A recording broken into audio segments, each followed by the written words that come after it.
கள்ளக்குறிச்சி மாவட்டத்தில் வந்து கொற்றவை சமயமாக வந்து நாங்கள் ஆய்வு செய்துட்டு இருந்தோம். எங்கெங்கெல்லாம் பழைய ஆவணமான கொற்றவைகள்னு. அப்போ வந்து பக்கத்தில் ஒரு ஊரில் சொன்னாங்க, இந்த மாதிரி அங்கனூரில் ஒரு காளி சிலை இருக்குது அப்படின்னு சொல்லி சொன்னாங்க. அதை கேள்விப்பட்டு வந்து தேடி பார்க்கும்போது இங்கே இந்த மரம் சூழ வந்து ஒரு கொற்றவை இருந்தது.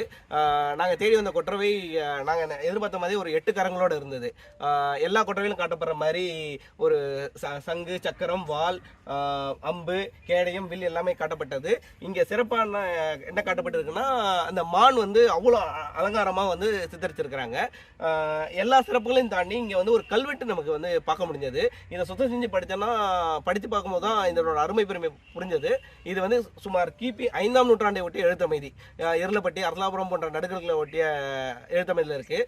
இன்னொரு தனி சிறப்பு என்னன்னா, இந்த கல்வெட்டு என்ன சொல்லுதுன்னா, அங்கனூர் ஆரலை என்றவர் இந்த படிமத்தை, அதாவது இந்த சிற்பத்தை செஞ்சு தந்திருக்கிறாரு. இன்னைக்கு இந்த ஊர் 1500 வருடங்கள் கழித்து அதே பேரில் இருக்கிறது வந்து ஒரு தனி சிறப்பு.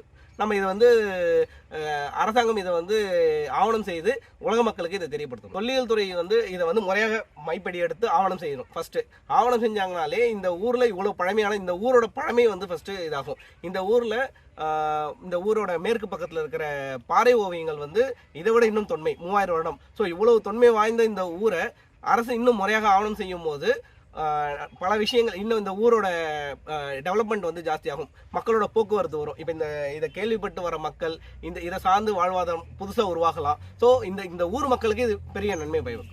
ஒரு 1000 வருஷத்துக்கு முன்னாடி பார்த்தீங்கன்னா, பல்லவர் காலத்தில், குறிப்பாக பல்லவர் காலத்தில் வந்து செங்கல் தெளியாக தான் தொடங்குது. அந்த செங்கல் தெளி பார்த்தீங்கன்னா, இப்போ நம்ம இந்த இடத்துல பார்த்தீங்கன்னா எதுவுமே இல்லை, வெட்ட வெளியாக இருக்குது. ஆனால் நல்லா கூர்ந்து கவனிச்சா தெரியும், ஒரு 10க்கு 10 அளவில் ஒரு கருவறை இருந்திருக்கு.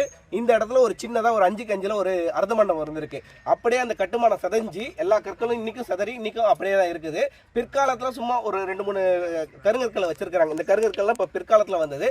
ஆனால் இந்த பழைய செங்கல் பார்த்தீங்கன்னா, இதை வந்து முறையாக வந்து அரசு வந்து ஆய்வு செய்து இது எந்த காலகட்டம் சேர்ந்தது அப்படின்னு சொல்லி ஆய்வு பண்ணால் இன்னும் பல விஷயங்கள் வெளியே வரும். செய்திகளை உடனுக்குடனும் துல்லியமாகவும் தெரிந்து கொள்ள சப்ஸ்கிரைப் பண்ணுங்க.